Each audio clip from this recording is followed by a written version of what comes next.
الزام لگ گیا آپ پہ، تفتیش کے لیے بلایا ہے، پیش ہو جائیں. اس کے بعد اگر آپ پیش ہوں تو کوئی جواز نہیں رہتا گرفتاری کا.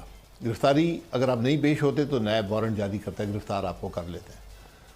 اب جو غلطی ہوئی ہے اور وہ مجھے سمجھ نہیں آتی وہ غلطی کیوں ہوئی ہے کہ آپ کورٹ پریمیسز سے گرفتار نہیں کر سکتے، نہیں کرنا چاہیے. اس کے خلاف یہ ٹریڈیشن ہے، جہاں تک مجھے علم ہے کوئی ایسا قانون شاید نہیں ہے، لیکن ایک روایت ہے کہ آپ کورٹ کی پریمیسز سے اور خاص طور پر کمرے میں گھس کر آپ گرفتار نہیں کرتے. جس کا ذکر چیف جسٹس نے کیا کہ جب آپ سرنڈر کر دیتے، اس کا مطلب you surrender to the court اگر آپ پیش ہیں. نہیں وہ اور بات ہے، وہ دوسری بات. وہ اگر آپ کسی اسپیسیفک پرپز کے لیے کورٹ میں آئے ہیں، وہ کسی اور پرپز کے لیے آئے تھے، ٹھیک، وہ اس پرپز کے لیے نہیں آئے تھے. ٹھیک. تو یہاں پر گرفتار. دوسری بات یہ ہے کہ جو پولیٹیکل لیڈر ہوتا ہے وہ بیل بیفور اریسٹ نہیں لیتا، کیونکہ آپ سینہ تان کے کہتے ہیں ہاں بھائی تفتیش تم نے کرنی ہے کرو، میں حاضر ہوں. اور اب تو نیب کا قانون بڑا ڈائلیوٹ ہو گیا، آپ پہ کوئی ایسی وہ قدغن نہیں ہے کہ آپ کو گرفتار کر لے گا بغیر وجہ کے. ہم تو بغیر وجہ کے گرفتار ہوئے. شہباز صاحب نے محل 100 سے زیادہ دن ریمانڈ میں گزارے ہیں، اور جن چارجز پر گرفتار کرتے تھے پتہ چلتا وہ چارجز ہے ہی نہیں، تو دوسری طرف بات چلی جاتی تھی. تو اب یہ سارا معاملہ ہو گیا. اس میں عمران خان صاحب چونکہ پہلے بھی انہوں نے گرفتاری نہیں دی، کورٹ کے آرڈرز پر بھی نہیں دی، اور اپنے آپ کو حصار میں رکھا اپنے گھر کے اندر اور پیٹرول بم مارے پولیس پر، تو شاید یہ ایک خدشہ تھا کہ وہ اگر ان کو موقع دیا گیا تو پھر یہی کام کریں گے. لیکن ہاں انفارمیشن منسٹر نے کہا کہ جی ہم جب ان کے گھر گئے، ان سے سوال کیا تو انہوں نے کہا جی جب ان کے گھر جاتے ہیں تو وہ بوتل سے پیٹرول بم اور گولیاں برساتے ہیں تو کس طرح گرفتار. لیکن پھر بھی آپ کو عدالت کا احترام کرنا چاہیے تھا، روایات کا احترام کرنا چاہیے تھا، وہاں پر نہیں جانا چاہیے تھا. لیکن عمران خان صاحب کے پاس کوئی حق نہیں ہے کہ وہ تفتیش سے انکار کریں. الزام میں لگا ہے، میری نظر میں بڑا سیریس الزام ہے، جو اس کے حقائق میرے سامنے آئے ہیں وہ بہت سیریس ہیں. وہ اتنے سیریس ہیں کہ شاید پاکستان کی تاریخ میں کسی شخص نے یہ کام نہ کیا ہو. اور اب بدقسمتی یہ ہے کہ عدالت اس کے اندر فریق بن گئی ہے. جو عدالت نے کام کیا ہے یہ دنیا میں کسی عدالت نے نہیں کیا، پاکستان میں کبھی کسی عدالت نے نہیں کیا جو انہوں نے کام کیا ہے. سارے معاملے میں جو باتیں انہوں نے کی ہیں، جو حکم انہوں نے دیے ہیں، وہ سن کر اور پڑھ کر شرمندگی ہوتی ہے اور محسوس یہ ہوتا ہے کہ آج عدالت ایک ملزم کو، وہ ملزم ہے، مجرم نہیں ہے، مجرم ہوں گے جب جرم ثابت ہوگا، ایک ملزم کو تحفظ دے رہی ہے، اس کو تفتیش سے بچا رہی ہے.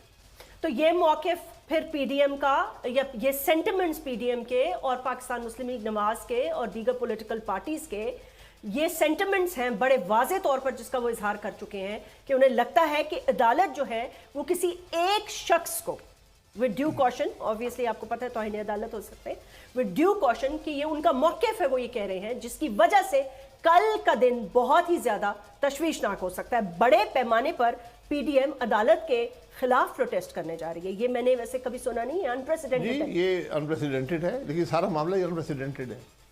ہم نے بھی ریمانڈ کاٹا ہے اور لمبا ریمانڈ کاٹا ہے.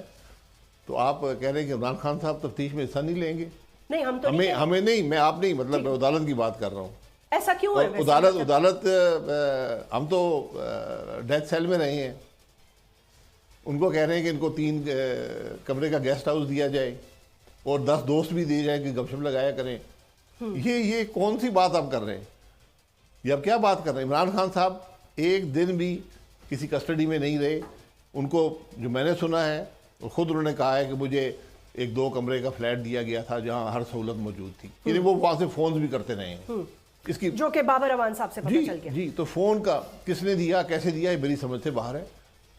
تو یہ سارا معاملہ ایسا، تو جب ہم گرفتار ہوئے تو یہی عدالت تھی نا، اس کو ووٹو کیوں نہیں لیا؟ اس نے کبھی اس سپریم کورٹ کے ایک جج ہیں آج جو اس وقت ہائی کورٹ کے جج تھے، یہ میں جس جگہ جیل میں تھا وہاں پر آئے تھے ملنے آپ سے. مجھ سے ملنے نہیں، یہ جیل کی انسپیکشن کرنے آئے تھے. ہائی کورٹ کے جج کرتے ہیں. انہوں نے وہ حالات دیکھے جس میں رہ رہا تھا. کیا حالات ہیں بھائی صاحب؟ میں چھوڑیں حالات کو، میں نے کبھی نہ اس کا کوئی شکایت کی ہے نہ مجھے پرواہ ہے. سیاسی لیڈر کے کام ہوتا ہے کہ یہ رونا دھونا چھوڑ دے، عوام کو مشکل میں مت ڈالے. جو کچھ ہوا ہے لاہور میں ہوا ہے یا پنڈی میں ہوا ہے یا کسی اور شہر میں ہوا ہے، GHQ کے اس کی دروازے ذمہ داری عمران خان پہ ہے۔ لیکن وہ کہتے ہیں میں تو اندر تھا، مجھے کیا پتا۔ جی اس کے رونے دھونے پہ ہے۔ جب آپ لوگوں کو یہ تاثر دیں گے کہ جناب یہ ادارہ کر رہا ہے، یہ فلانا آدمی کر رہا ہے۔ عمران خان نے ڈائریکٹلی ایکیوز کیا آرمی کو، آرمی اس کے خلاف ہے، پہلے پریویس اور اب کرنٹ۔ جی جو بھی ہے، ہاں وہ تو بعد ایک میں international یاد اخبار آتی ہے۔ جب آپ نے یہ کر دیا اور آپ کو گرفتار کیا نیب نے ایک جرم کے الزام میں، اور آپ نے جو تاثر قائم کیا تھا اس کی بنیاد پر یہ سارا معاملہ ہوا، جو آپ نے خود باتیں کی تھی، جو آپ نے ایک تیش دیا تھا عوام کو، جو آپ نے ایک انتشار پھیلانے کی کوشش کی ملک کے اندر، آپ اس کے ذمہ دار ہیں۔ آپ کو ذمہ داری سے کام کرنا چاہیے۔ اس سے پہلے بھی گرفتار ہوئے، کسی نے کبھی نہیں کہا کہ املاک کو پتھر مارو، کسی کو حملہ کر دو، یہ سب کام ہو سکتے ہیں۔ یہ تو انٹرم گورنمنٹ تھی پنجاب میں اور دونوں صوبوں میں، میرے خیال ہے انہوں نے بڑی عقل مندی سے کام کیا ہے، ورنہ یہاں بہت سے لوگ ہلاک ہو سکتے تھے، گولی چل سکتی تھی، گولی چل سکتی تھی۔ کافی ریسٹرین شو کیا دیکھیں گورنمنٹ نے۔ بات یہ ہے کہ یہ کوئی جلوس پہ گولی نہیں چل رہی تھی، یہ حملہ آوروں پہ گولی چلتی، مابس پہ حملہ آور جو آپ کے گھر پہ حملہ کر رہے ہیں۔ اگر آپ ایک عام شہری ہو، آپ کے گھر پہ کوئی شخص داخل ہوتا ہے، حملہ کرتا ہے، آپ کا حق ہے سیلف ڈیفنس کا، آپ اس کو گولی مار سکتے ہیں۔ یہاں تو سرکاری املاک پہ آپ حملہ آور ہوئے، پھر بھی انہوں نے ریسٹرین شو کیا۔ یہ ایسے حالات ہیں جو میری سمجھ سے باہر ہیں۔ میں یقین کریں آج جو حالات ہیں، اور پھر مجھے جو سب سے بڑی تشویش ہے اور جو دکھ ہے کہ کسی کو ملک کی پرواہ نہیں ہے، کہ آج ان ججز کو ملک کی پرواہ ہے، کہ عمران خان کو ملک کی پرواہ ہے، کیا حکومت کو بھی کہوں گا بھائی ملک کی پرواہ کریں، آج ملک کی بات کریں، ملک کے مسائل کی بات کریں۔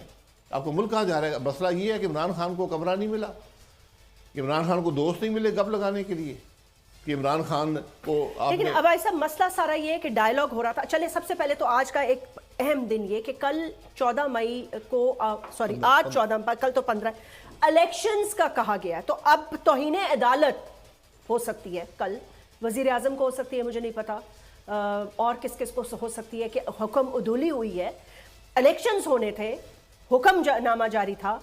اب مجھے نہیں پتا کل کیا سینیریو بنے گا، اور میں نے انٹیریئر منسٹر رانا ثناء اللہ صاحب کی گفتگو سنی، انہوں نے کہا انٹیلیجنس مجھے بتا رہی ہے بہت خدشات ہیں، لوگوں میں غم و غصہ ہے، بہت لوگ آ رہے ہیں، بڑا پروٹیسٹ ہوگا، تو پھر مطلب ہے کوئی ادارہ بھی نہیں بچے گا۔ دیکھیں ایک ادارے پہ تو تحریک انصاف حملہ آور ہے ان کے ساتھ لڑائی جھگڑے میں، دوسری طرف اگر حکومت کورٹس کے ساتھ الجھ جائے گی تو بچے گا کیا؟ پھر تو انارکی ہے۔ میں یہی کہہ رہا ہوں، انارکی بھی ہم پہنچ گئے، اور بچا کیا ہے؟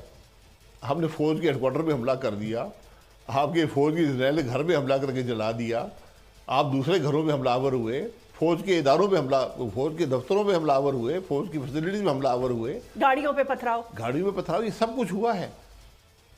میں یہ بات وہ یہ کہتے ہیں ہم پرامن ہے، ہمارے اندر کچھ شرپسند کارکن گھس گئے تھے۔ پھر یہ آپ کی ذمہ داری ہوتی ہے، پولیٹیکل لیڈر کی ذمہ داری ہوتی ہے کہ جب بھی ایسے حالات کا سامنا ہو تو وہ اپنے کارکنوں کو یہ کہے کہ بھائی آپ نے کوئی ایسا کام نہیں کرنا۔ کہیں کہا گیا یہ بات کہیں کہی گئی عمران خان صاحب کی طرف سے؟ اس نے تو ہمیشہ دھمکیاں دی ہیں۔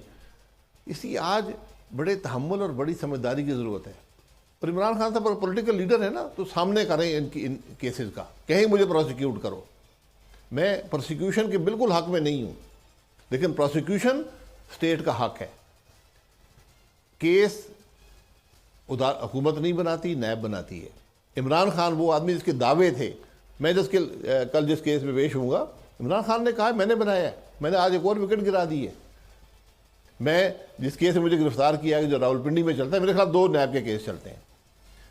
وہ کیس امریکہ میں 5000 پاکستانیوں کے مجمع میں عمران خان نے کہا نام لے کر میرا کہ میں نے آج اس کو گرفتار کروایا۔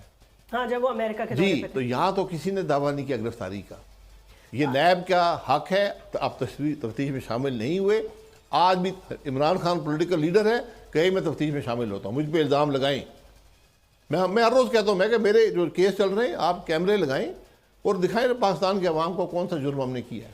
لیکن عباس صاحب یہ بتائیں کہ یہ بھی کہاں پہ ہوتا ہے کہ ایک پارٹی کو پوری کی پوری پی ڈی ایم، چلیں اس کو بھی چھوڑ دیں، میں خالی آپ سے یہ پوچھنا چاہتی ہوں، کیا آپ کو یہ لگتا ہے، آپ خود وزیر اعظم رہ چکے ہیں اس ملک کے، آپ کو یہ لگتا ہے کہ اس وقت اگر سب سے زیادہ کسی پولیٹیکل پارٹی کا پی ڈی ایم میں شمولیت کے بعد، مجھے یہ لگتا ہے I don't know, I might be wrong، نقصان ہو رہا ہے اور سارا کا سارا ملبہ ان پہ گرایا جا رہا ہے، وہ پاکستان مسلم لیگ نواز ہے، جی وہ آپ کی پارٹی ہے۔ یہ درست بات ہے، یہ اس میں بڑی پارٹی ہیں اور یہ پی ڈی ایم کی حکومت نہیں ہے، یہ کولیشن گورنمنٹ، اس میں پی ڈی ایم ایک کولیشن پارٹنر ہے، جو پی ڈی ایم کا اتحاد تھا وہ ایک کولیشن پارٹنر ہے، باقی پیپلز پارٹی بھی ہے، اے این پی بھی ہے، ایم کیو ایم بھی ہے، باپ ہے، دیگر جماعتیں، پارٹیز ان کے بارے میں بات نہیں ہوتی۔ جی دیکھیں بالکل، کیونکہ وزیر اعظم پی ایم ایل این کا ہے اور جو بھی اس کی سیاسی قیمت ہے اور ایک بھاری سیاسی قیمت ہے، مجھے کوئی اس میں شبہ نہیں ہے، وہ پی ایم ایل این کو ادا کرنی پڑے گی۔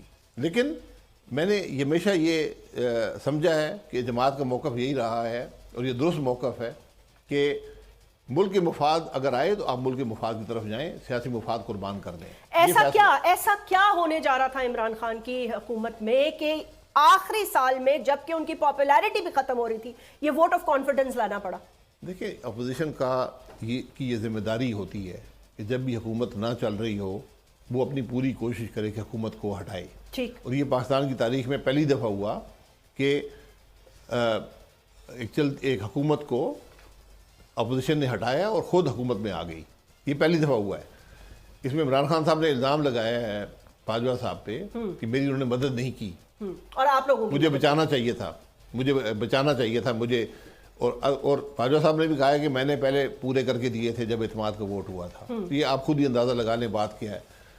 لیکن یہ ایک حقیقت ہے کہ آپ اگر اپنے ملک کو تباہ ہوتا دیکھیں، اور عمران خان نے جس نہج پر ملک کو پہنچا دیا تھا، نہ آئی ایم ایف آپ سے بات کرنے کو تیار تھا، نہ کوئی دوسرے ادارے تیار تھے، نہ دوسرے ممالک تیار تھے، آپ بالکل دنیا میں اکیلے تھے اور تباہی کے راستے پر تھے۔ آپ چند ہفتوں میں آپ ڈیفالٹ کر جاتے، ڈیفالٹ کیا بلکہ ایسی حالات پیدا ہوتے ملک کے اندر کہ شاید آپ کا ایک خود مختار ملک رہنا مشکل ہو جاتا۔ تو اس میں ہم نے اپنا کردار ادا کیا، یقیناً اس کی سیاسی قیمت ہے وہ آپ کو ادا کرنی پڑے گی، کوئی ایسی بات نہیں ہے۔ آپ تھے اس کے حق میں کہ پرائم منسٹرشپ کا عہدہ جو ہے وہ پی ایم ایل این لے؟ مجھے لگتا ہے آپ نہیں تھے اس کے حق میں۔ دیکھیں میں حق میں ہوں یا نہ ہوں، جب میری جماعت فیصلہ کرتی وہ میرا فیصلہ ہوتا ہے۔ میری رائے اس وقت یہ تھی کہ آپ عدم اعتماد ضرور کریں، یہ ضرورت ہے، لیکن اس کے بعد الیکشن میں جائیں، حکومت نہ بنائیں، کیونکہ جو بھی حکومت آئے اس کو ایک لمبا مینڈیٹ ملے تاکہ جو بھی آپ نے کرنا ہے آپ وہ امپلیمنٹ کر سکیں۔ 13-15 مہینے کا عرصہ بھی بہت ہوتا ہے، لیکن جب ایک اتنی وائڈ کولیشن گورنمنٹ ہو تو ذرا چلانا مشکل ہوتا ہے، اور پھر جو عالمی ادارے یا دوسرے ممالک بھی ہوتے ہیں وہ بھی اس بات کو دیکھتے ہیں کہ بھئی حکومت کتنا عرصہ رہے گی، اس میں کیسے بات چیت کرنی ہے۔ معاہدے تو خیر حکومت کے ہوتے ہیں، وہ چلتے رہتے ہیں، لیکن یہ یقیناً یہ مشکلات تھیں، لیکن بہرحال ایک فیصلہ کیا گیا، اور اس فیصلے کے نتیجے میں آج مجھے بالکل شبہ نہیں ہے کہ پولنگ اسٹیشن پر اس کا اثر پی ایم ایل این پر ہوگا۔